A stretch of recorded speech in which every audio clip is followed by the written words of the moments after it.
Hello viewers, ഇന്ന് പത്തനംതിട്ട ജില്ലയിലെ ഉളനാട് ശ്രീകൃഷ്ണസ്വാമി ക്ഷേത്രത്തിൻ്റെ വിശേഷങ്ങളിലേക്ക് നമുക്ക് പോകാം. ഞങ്ങൾ പാലയിൽ നിന്ന് വെളുപ്പിന് ഏകദേശം ഒരു 4:30 മണിക്കാണ് ഉളനാട് ശ്രീകൃഷ്ണസ്വാമി ക്ഷേത്രത്തിലേക്ക് തിരിച്ചത്. ഏകദേശം ഒരു 6 മണിയായപ്പോഴത്തേക്കും ഇവിടെ എത്തി.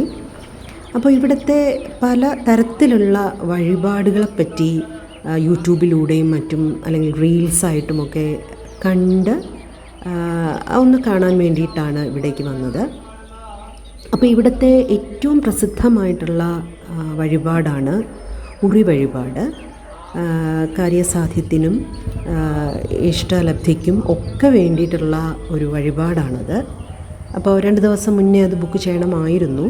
അപ്പോൾ ലഡ്ഡു വച്ചും അതുപോലെ കദളിപ്പഴം, ശർക്കര, പഞ്ചസാര, ഉണ്ണിയപ്പം, അങ്ങനെ അങ്ങനെ പല സാധനങ്ങൾ കൊണ്ട് നമുക്ക് ഉറി വഴിപാട് ഇവിടെ നേരാവുന്നതാണ്.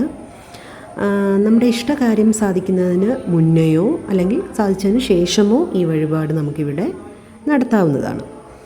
പിന്നെയും ഉണ്ട് ഇതിൽ വേറെ വഴിപാടുകളുമൊക്കെ. ശരിക്കും നല്ലൊരു ആംബിയൻസ് ആയിരുന്നു ഇവിടെ വന്നപ്പോൾ. വളരെ കാമായിട്ട് റിലാക്സ്ഡ് ആയിട്ടുള്ളൊരു ആംബിയൻസ് ആയിരുന്നു. രാവിലെ ഇവിടെ എത്തുമ്പോൾ ഞങ്ങൾക്ക് ഒരുപാട് ഇഷ്ടപ്പെട്ടു ഈ ചുറ്റുപാടുമൊക്കെ. അപ്പോൾ ഈ വീഡിയോയിൽ നിങ്ങൾക്ക് ഉളനാട് ശ്രീകൃഷ്ണസ്വാമി ക്ഷേത്രത്തിൻ്റെ ഉൾവശത്തുള്ള കാര്യങ്ങളൊക്കെ കാണാം. ഇവിടെ ഉറി വഴിപാട് നടത്തിയ ഈ ഉറികൾ ഇതിൻ്റെ മുകളിലും സൈഡിലുമായിട്ടിങ്ങനെ കെട്ടിത്തൂക്കി നിർത്തിയിട്ടുണ്ട്. കാണാൻ വളരെ അത്ഭുതകരമായിട്ട്, കാര്യം നമുക്ക് വേറെ ഒരു ക്ഷേത്രത്തിലും ഇത് കാണാൻ പറ്റില്ല. ശരിക്കും പറയപ്പെടുന്നത് എന്താണെന്ന് വെച്ചാൽ ലോകത്ത് തന്നെ ഈ ഉറി വഴിപാടുള്ള ഒരേ ഒരു ക്ഷേത്രമാണ് ഈ ഉളനാട് ശ്രീകൃഷ്ണസ്വാമി ക്ഷേത്രം. അപ്പോൾ ഇതിനകത്തൂടെയുള്ള കാഴ്ചകളിലൂടെയാണ് നമ്മളിന്ന് പോകുന്നത്.